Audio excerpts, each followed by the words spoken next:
সময়। এই সময় আসলে কি? এই সময় একটা সরল রেখা তো কখনোই নয়। সময় হলো একটা চক্র, যেখানে এর আদি সেখানেই হলো এর অন্ত, আর যেখানে তা শেষ হয় সেখান থেকেই তার শুরু হয়। এই সময় একটা অত্যন্ত বিচিত্র চিন্তা, বিচিত্র ভাবনা, একটা বিচিত্র বস্তু যা কেউ বুঝতে পারেন না। এই সময়ের লীলা, এর কোনো প্রমাণ নেই, কোনো জ্ঞান নেই, কোনো পরিমাপ নেই।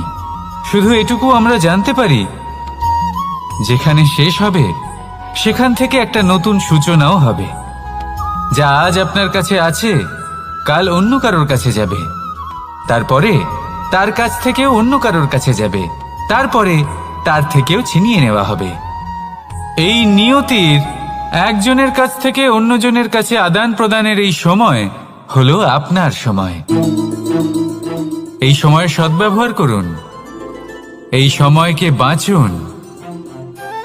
আপনাকে শুধু এটাই সুনিশ্চিত করতে হবে যে আপনি কোন পক্ষে আছেন। আর সত্যি বলতে কি, আপনার জীবনের পরিণাম নির্ভর করে আপনার নির্বাচনের ওপর। আপনি কোন পক্ষ নির্বাচন করছেন। তাহলে মনে রাখবেন, জীবনে সেই পক্ষই নির্বাচন করবেন যা চয়ন করার পরে আপনি সুখ অনুভব করবেন, আপনি সন্তোষ লাভ করবেন, প্রসন্নতা লাভ করবেন। আর আমি এটাই সুনিশ্চিত করব যে এই পক্ষ যেন শান্তির পক্ষ হয়, এই পক্ষই যেন প্রেমের পক্ষ হয়। তাহলে চিন্তা করবেন না, আর আসুন আমার সাথে ভালোবেসে বলুন, রাধা রাধা। দৃষ্টি আর দৃষ্টিভঙ্গি, এই সমগ্র লীলা হলো এই দুইয়ের। বিচিত্র হতে পারে, কিন্তু এটাই সত্যি। এবার আপনাকে একটা উদাহরণ দিয়ে বোঝাই। অনেক সময় আপনি কোনো ব্যক্তিকে এটা বলতে শুনবেন যে আমি আমার নিজের উপরে গর্ব করি, আমি নিজেকে নিয়ে গর্ব করি, আমি খুব ভালোভাবে আমার মা বাবার সেবা করি, ওনাদের আমি সবসময় সুখী রাখি, ওনাদের আমি একটা বাড়ি দিয়েছি, সকল সুখ সুবিধা দিয়েছি, ওনাদের জীবনে প্রত্যেক জিনিস দিয়েছি আর দেব যা তাদের প্রয়োজন। এবার আমাকে বলুন যে আপনি কে হন। আপনি হলেন সেই বীজ যা আপনার মাতা পিতা রোপণ করেছেন। আপনার মা বাবাই আপনাকে এই সংসারে জন্ম দিয়েছেন। এবার এইসব কথার কি তাৎপর্য? এই হলো সেই ব্যক্তির দৃষ্টিভঙ্গি। এবার দেখা যাক এই প্রকৃতি আমাদের কি শেখায়। কখনো কোনো গাছকে দেখবেন, যখন সেই গাছে ফল আসে, সে মালিকে এটা বলে না যে দেখো আমি তোমাকে ফল খেতে দিচ্ছি। সেই বৃক্ষ এটা বলে না যে দেখো আমি তোমায় আহার করতে দিচ্ছি, কারণ ও জানে যে এটা হলো সেই মালির পরিশ্রম, এটা হলো তারই কর্মের ফল, আর এটা তারই পাওয়া উচিত। সে বলে যে তোমার জিনিস তোমাকেই অর্পণ করলাম, এ আমার জিনিস নয়। ও জানে সেই মালির গুরুত্ব আসলে কি। এটা হলো তার দৃষ্টিভঙ্গি। সেই জন্য আপনি জীবনে কোন ব্যক্তির মধ্যে, কোন পশু পাখির মধ্যে, কোন প্রাণীর মধ্যে, কোন পরিস্থিতিতে, কোন আবেগের মুহূর্তে কি দেখতে পাচ্ছেন, সেটা আপনার দৃষ্টিভঙ্গির উপরে নির্ভর করছে। তাই নিজের মনে ধন্যাত্মক ভাব জাগ্রত করুন, শুভ চিন্তা নিয়ে আসুন। এই ভাবনাই সত্য হয়ে সামনে আসবে। এই দৃষ্টিভঙ্গি এমন হয়ে যাবে যে আপনার জীবনে সবকিছুই শুভ হবে। তাহলে আসুন আর আমার সাথে ভালোবেসে বলুন, রাধা রাধা। প্রতিশোধ অথবা কাউকে দুঃখ দেওয়ার ভাবনা, যদি এটা আপনার মনে থাকে, তাহলে আপনি নিজের মনেই যন্ত্রণার একটা বিশাল বৃক্ষ রোপণ করছেন, এটা মনে রাখবেন। কারণ কাউকে দুঃখ দেবার এই ভাবনা, এটা হলো সেই বীজ যা আপনার মনেই পতিত হবে, আপনার মনেই অঙ্কুরিত হবে, আর আপনার মনেই একটা বিশাল বৃক্ষরূপে বেড়ে উঠবে। জীবন আপনার, কর্ম আপনার, কাউকে দুঃখ দেবার ভাবনা আপনার ছিল, এই বৃক্ষ হলো আপনার, তাই এর ফলও আপনিই পাবেন, যা গ্রহণও আপনাকেই করতে হবে। মনে রাখবেন, যে মানুষ এটা ভাবে যে আমি ওকে দুঃখ দেব, ওকে কষ্ট দিতে চাই আমি, সেই মানুষই দুঃখ আর কষ্ট পেয়ে থাকে। যদি সেই জায়গায় আপনি এটা ভাবেন যে আমি কাউকে সুখী করে তুলতে চাই, কাউকে সুখ প্রদান করতে চাই, তাহলে তারও বীজ আপনার মনেই রোপণ হবে, বৃক্ষে পরিণত হবে, যার ফলও আপনিই পাবেন। এখানে বিষয়টা হলো শুধু মানসিকতার চিন্তা, যা সত্য হয়ে আপনার সামনে আসে। তাহলে এই মানসিকতা শুভ করুন, সবার জন্য মঙ্গল কামনা করুন। অন্যের মনে আপনার জন্য ভালো চিন্তা থাকুক বা না থাকুক, আপনি সবার জন্য শুভ চিন্তা করে কর্ম করতে থাকুন, তাহলে আপনার সাথেও ভালোই হবে। তাহলে আসুন আর আমার সাথে ভালোবেসে বলুন, রাধা রাধা। সুখ আর অভিজ্ঞতা, এই দুই জীবনে একসাথে কখনোই আসে না। মনে রাখবেন, যেখানে সুখ থাকে সেখানে অভিজ্ঞতা থাকে না। আর যখন এই সুখ আমাদের জীবন থেকে দূরে চলে যায়, তখন আমাদের জীবনে আসে এই অভিজ্ঞতা। পরমাত্মা, প্রকৃতি, নিয়তি এই অভিজ্ঞতাকে আমাদের জীবনে পাঠান, যাতে আমরা একটা অত্যন্ত গুরুত্বপূর্ণ শিক্ষা, একটা জ্ঞান প্রাপ্ত করতে পারি। এই অভিজ্ঞতা আমাদের শেখায় যে অতীতে এমন কি হয়েছিল যা আমাদের করা উচিত হয়নি।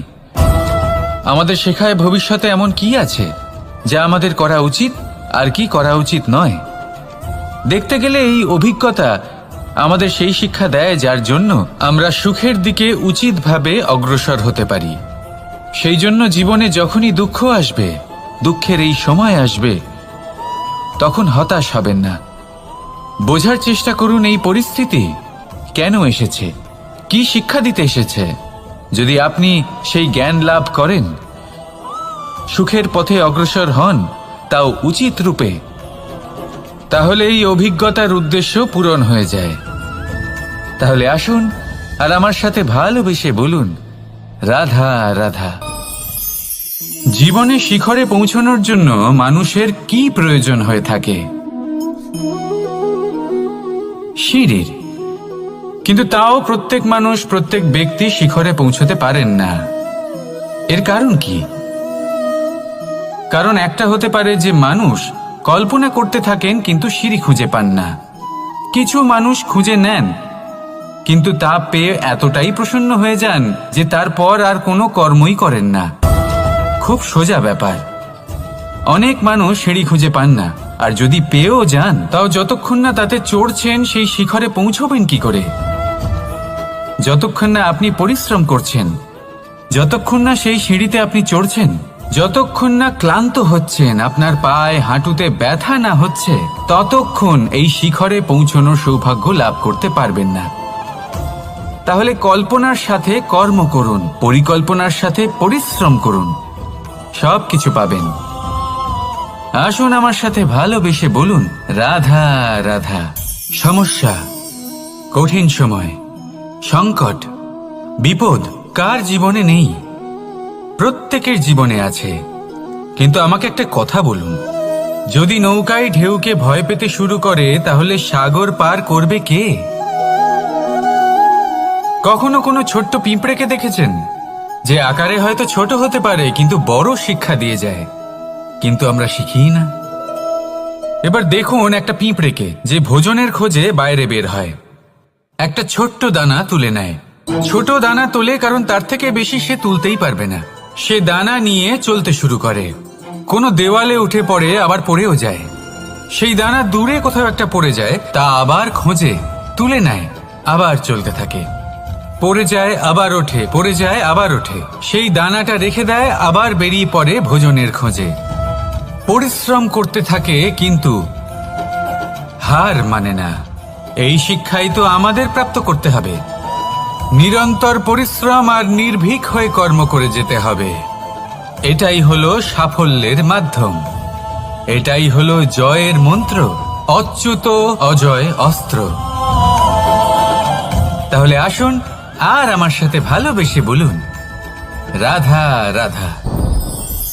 আমরা সকলে চাই আমাদের জীবনে সাফল্য আসুক। আমরা চাই যে এই সংসারে আমাদের খ্যাতি ছড়িয়ে পড়ুক। আমরা চাই যেন আমরা আলোচিত হই। কিন্তু শুধু চাইলেই কি যায় আসে? যদি এই সংসারে আলোচিত হতে হয়, তাহলে পরিচিত হতে হবে পরিশ্রমের দ্বারা। যতক্ষণ না আপনারা পরিশ্রমের সাথে পরিচিত হবেন, সাফল্যের সাথে পরিচিত হবেন না। সংঘর্ষ করতে হবে প্রতিদিন, প্রতি বছর, জীবনের সব পরিস্থিতিতেই হয়তো নতুন নতুন বাধা আসবে, নতুন নতুন বিঘ্ন ঘটবে, কিন্তু এটা আবশ্যক নয় যে সমস্ত বিঘ্ন বিনাশের জন্য আসবে। কিছু বিঘ্ন আপনার পথ প্রশস্ত করার জন্য আসবে, আপনার পথ পরিষ্কার করার জন্য আসবে। যদি আপনাকে উদাহরণ দিই, যখন বন্যা আসে, বাড়ি ঘর ভেসে যায়, তখন আমরা হতাশ হয়ে পড়ি, আমরা দুঃখী হয়ে পড়ি। কিন্তু সেই বন্যাই আমাদের সেই ধরিত্রীকে এত উর্বর করে তোলে যে সেই উর্বর অংশ কাজে লাগিয়ে আমরা সেরকম আরো 10টা বাড়ি বানাতে পারি। তাহলে ধন্যাত্মক থাকুন, আর যে কোনো সংঘর্ষের জন্য প্রস্তুত থাকুন। জীবনে অনেক দূর যেতে পারবেন। তাহলে আসুন আমার সাথে ভালোবেসে বলুন, রাধা রাধা। জীবনে কখনো কখনো আমরা সেই পরিস্থিতিতে ফেসে যাই যখন আমাদের মনে হয় যে আমাদের নতুন কিছু একটা করতে হবে, কিন্তু আমরা করতে পারি না, কারণ কোথাও না কোথাও আমরা রীতির দ্বারা আবদ্ধ, আর আমরা সেই রীতি ভাঙতে চাই না। কেবল একটাই প্রশ্ন আসে মনে,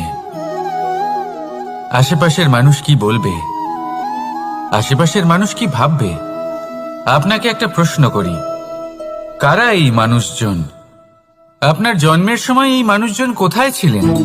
যখন আপনি কোনো সমস্যায় পড়েন তখন এই মানুষজন কোথায় থাকেন? এগিয়ে এসে কি আপনাকে সাহায্য করেন, নাকি সেই সমস্যার সমাধান আপনি নিজেই করেন? এইসব মানুষজনের চিন্তা ত্যাগ করুন যদি আপনি জীবনে বাঁচতে চান। ভেবে দেখুন জীবনে কি কি শুভ আছে আর কি কি শুভ করতে পারেন। যদি তা স্রোতের বিপরীতে হয় তাহলে সংঘর্ষ করুন, কিন্তু এইসব মানুষজনের কথা ভাববেন না। ভেবে দেখুন জীবনে আপনি কি কি শুভ কাজ করতে পারেন। এটা ভাবুন যে আপনি কখনো এমন কোনো কাজ করে ফেলেননি তো যার জন্য কারো হৃদয় আহত হয়েছে। শুভর দিকে নিজের চিন্তা কেন্দ্রীভূত করুন, আপনার জীবনে সব কিছু শুভই হবে। তাহলে আসুন আমার সাথে ভালোবেসে বলুন, রাধা রাধা। আজকাল আপনি দেখে থাকবেন যে মা বাবা শুধুমাত্র সন্তানকে ভালোবাসেন তা নয়, তাদের মোহেও জড়িয়ে পড়েন। বিদ্যালয়ে যখন পাঠান তখন সমস্ত সুযোগ সুবিধা দিয়েই পাঠান, চেষ্টা করেন যে সবসময় যেন সন্তান তাদের চোখের সামনেই থাকে। কিন্তু ভুলে যান এক অত্যন্ত গুরুত্বপূর্ণ কথা, যে সন্তানকে এক নতুন দৃষ্টিভঙ্গি দেওয়াই হলো ওনাদের কর্তব্য। সেই জন্য পুরাতনকালে শিষ্যদের গুরুকুলে পাঠানো হতো, বাড়ির থেকে দূরে। কারণ বাড়ি ছেড়ে যাওয়া এক সন্তানের জন্য, এক শিষ্যের জন্য অত্যন্ত শুভ লক্ষণ হয়। যখন সে বাড়ির থেকে দূরে, গৃহস্থের থেকে দূরে থাকবে, তখন এই সংসারকে সে এক নতুন দৃষ্টিভঙ্গি দিয়ে দেখবে, পরখ করবে, বুঝতে পারবে, আর সবকিছু নিজে থেকেই শিখে যাবে কখন আক্রমণ করতে হয়, কখন পিছু হটতে হয়, কিভাবে এই সংসারের সম্মুখীন হতে হয়। আর এটা আপনার দৃষ্টি ওকে শেখাতে পারবে না, ওর অভিজ্ঞতা ওকে শেখাতে পারবে। তাই মনে রাখবেন, যদি আপনি চান যে আপনার সন্তানের বিকাশ হোক, তাহলে অনেক সময় ওকে নিজের থেকে দূরে নিয়ে যেতে হয়। যদি মোহে আবদ্ধ থাকেন তাহলে ওর বিকাশ কখনোই হবে না। তাহলে আসুন আমার সাথে ভালোবেসে বলুন, রাধা রাধা। কখনো কখনো মানুষ মনে করেন যে সে নিজেই সব থেকে বেশি শক্তিশালী, তিনি হলেন জ্ঞানী। দেখুন, এটা ভালো ব্যাপার যে আপনার মধ্যে শক্তি আছে, জ্ঞান আছে, আর এটা শুধু আপনার জন্য নয়, এই সমস্ত সমাজের জন্য, দেশের জন্য, সমগ্র পৃথিবীর জন্য অত্যন্ত আবশ্যক। কিন্তু এই কথাটাও বোঝা অত্যন্ত আবশ্যক যে এই জ্ঞান যেন কখনো অহংকার না হয়ে ওঠে। যখন মানুষের মধ্যে জ্ঞান থাকে তখন সে রাম হয়ে ওঠে। রাম, যিনি সমুদ্রের বুকে সেতু বানিয়েছিলেন, বানর সেনার দ্বারা রাক্ষস রাজকে পরাজিত করেছিলেন, আর চিরকালের জন্য সবার কাছে আদর্শ হয়ে উঠেছিলেন।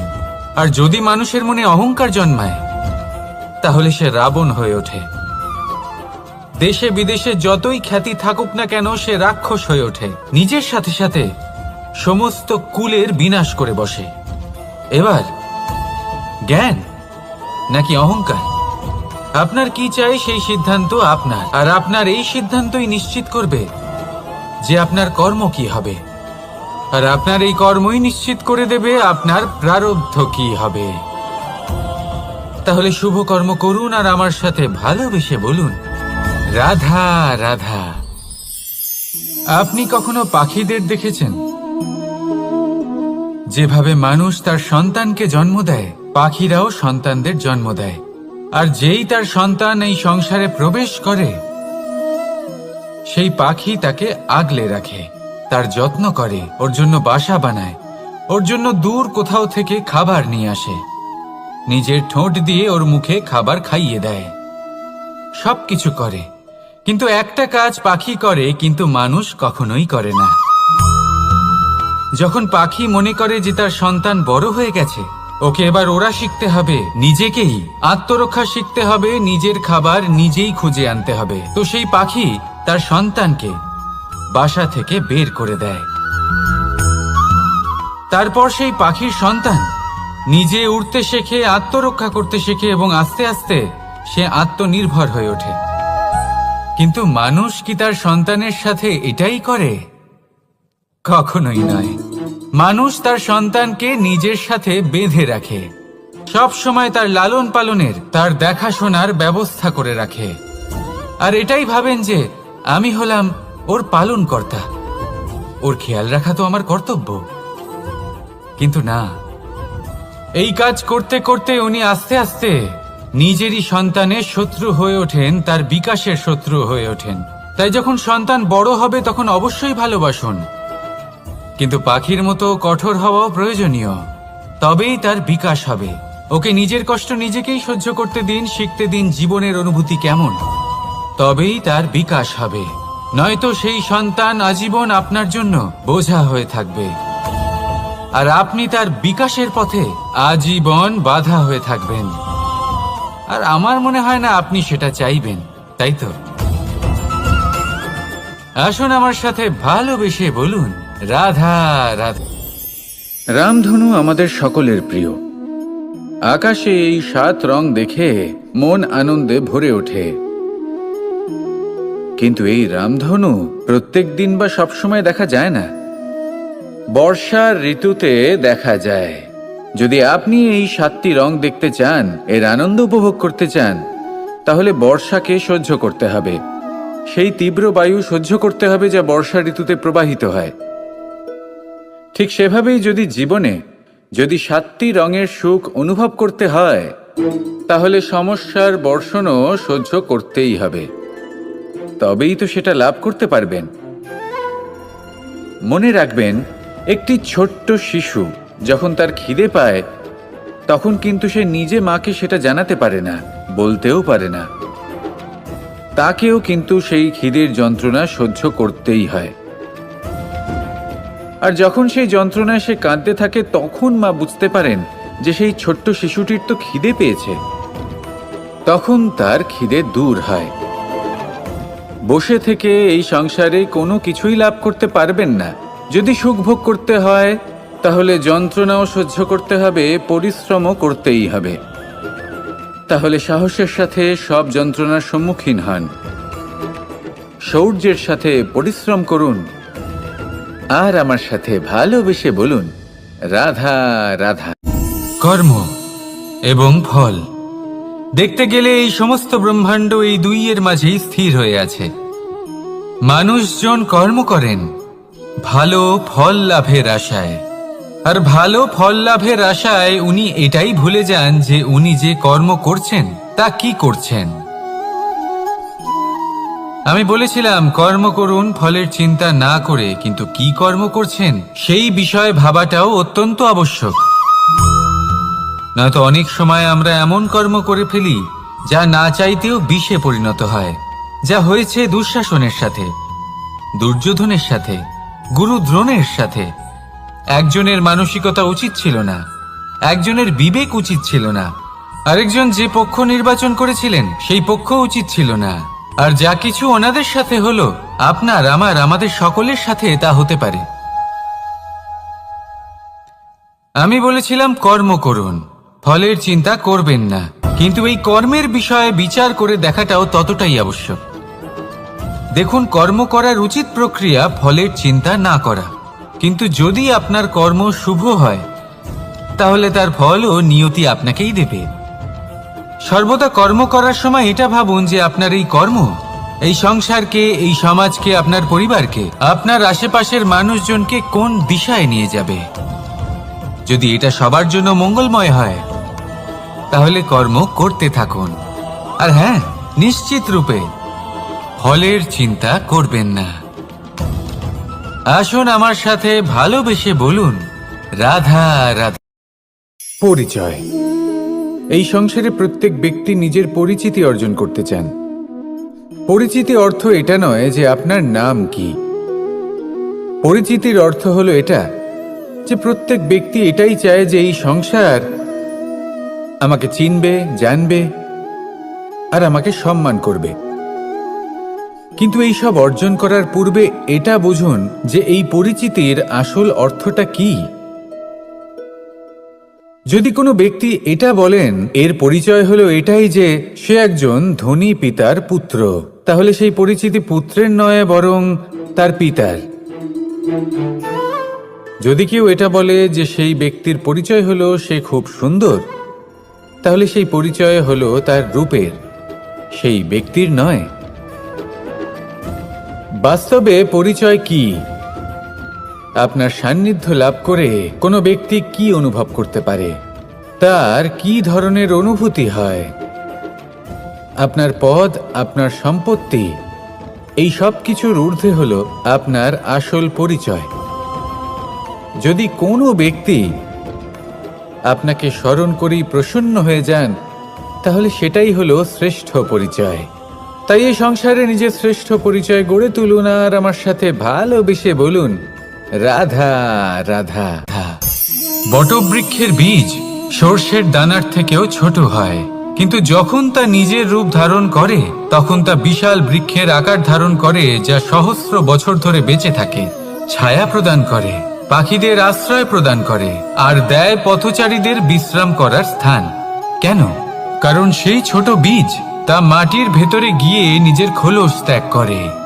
অন্ধকারে থাকে সে, যতই আলো আসুক না কেন, যতই বর্ষা আসুক না কেন, সব সহ্য করে। আর তারপরে একটা চারা গাছ অঙ্কুরিত হয়, তারপর ধীর গতিতে একটা বিশাল বৃক্ষতে পরিণত হয়। দেখুন, জীবনে কঠিন সময় আসে, এই জন্য নয় যে আপনি হার মেনে নেবেন, এই জন্য আসে যাতে আপনি ভবিষ্যৎ নির্মাণের জন্য নিজেকে তৈরি করতে পারেন।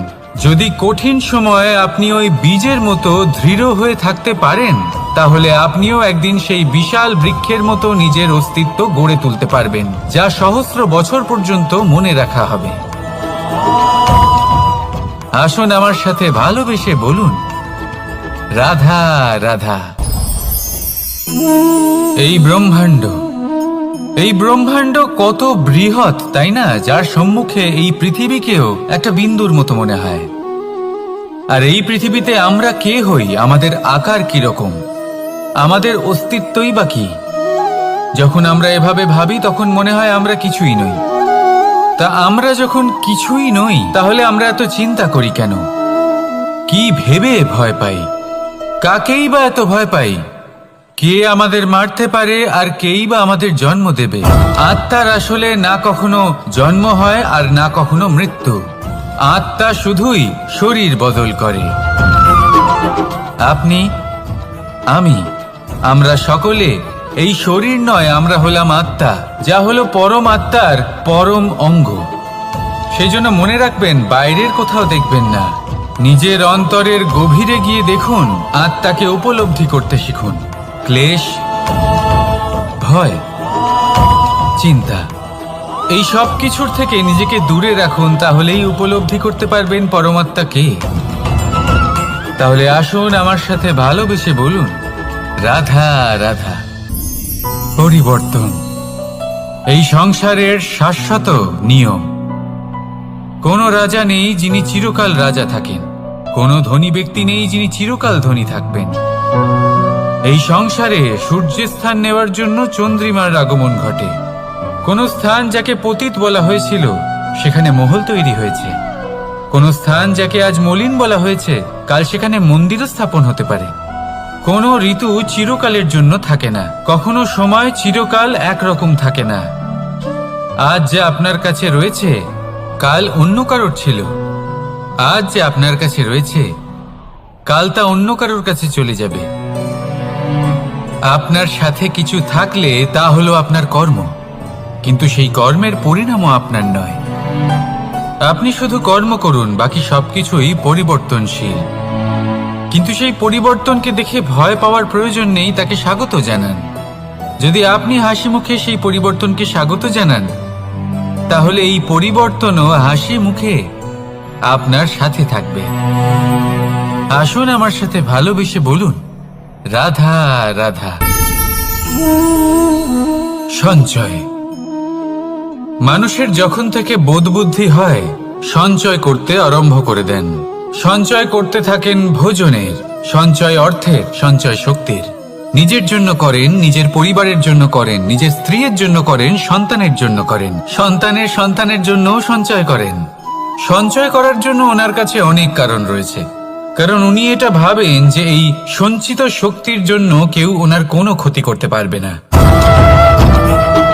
মানুষ ভুলে যান একটা গুরুত্বপূর্ণ কথা, এই সত্য, উনি এই সংসারে খালি হাতেই এসেছিলেন, আর এখান থেকে ওনাকে খালি হাতেই যেতে হবে। যা এখানকার তা এখানেই থেকে যাবে। আর যদি কিছু ওনার সাথে যায় তা হলো ওনার কর্ম, আর কিচ্ছু নয়। তাই যদি কিছু অর্জন করতে চান, তাহলে শুভ কর্ম অর্জন করুন, আত্মশক্তি অর্জন করুন, কারণ পরলোকে এটাই হবে আপনার সম্পত্তি। তাহলে কি এটা আপনি অর্জন করতে চান না? আসুন আর আমার সাথে ভালোবেসে বলুন, রাধা রাধা। সদিচ্ছা। দেখতে গেলে 3 অক্ষরে তৈরি এই শব্দ, কিন্তু সমস্ত ত্রিলোক তার উপরেই আধারিত। আপনি এই সংসারে এসেছেন, তখন অবশ্যই শ্বাস নেবেন, কিন্তু তার বদলে আপনাকে কিছু তো দিতেই হবে। আপনার উপর নির্ভর করছে আপনি কি দেবেন। কি দেবেন এই সংসারকে, এই সমাজকে, নিজের পরিবারকে, আর তার বদলে কি নেবেন? যশ নাকি অপযশ? দেখুন, এক ছিল রাবণ, যে কিনা সমুদ্র পার করল সীতাকে অপহরণ করার জন্য, আর এক ছিলেন রামচন্দ্র, যিনি সমুদ্র পার করেছিলেন, সেতু বানিয়ে গিয়েছিলেন সীতাকে ফিরিয়ে নিয়ে আসার জন্য। দুজনেই সমুদ্র পার করেছিলেন, শুধু পার্থক্য ছিল সদিচ্ছাকে বোঝার, লক্ষ্যের। অনেক মানুষের যাত্রা একরকম হতেই পারে, কিন্তু আনন্দ তখনই লাভ করবেন যখন লক্ষ্য শুভ হবে, মহান হবে। এই লক্ষ্য দিয়ে এই সংসারের কল্যাণ হবে এবং মানুষের সম্মান হবে। যদি আপনার সংকল্প উচিত হয়, তাহলে আপনার লক্ষ্য উচিতই হবে, নয়তো শুধুমাত্র বিনাশ হবে। আর উচিত এটাই হবে যে বিনাশের হাত থেকে যেন নিজেকে বাঁচানো যায়, কি বলেন? তাই জীবনে যে লক্ষ্য স্থির করছেন, মনে রাখবেন তা যেন শুভ লক্ষ্য হয়। যদি এরকম হয়, তাহলে আপনার যাত্রা, আপনার জীবন দুটোই শুভময় হবে। আসুন আর আমার সাথে ভালোবেসে বলুন, রাধা রাধা।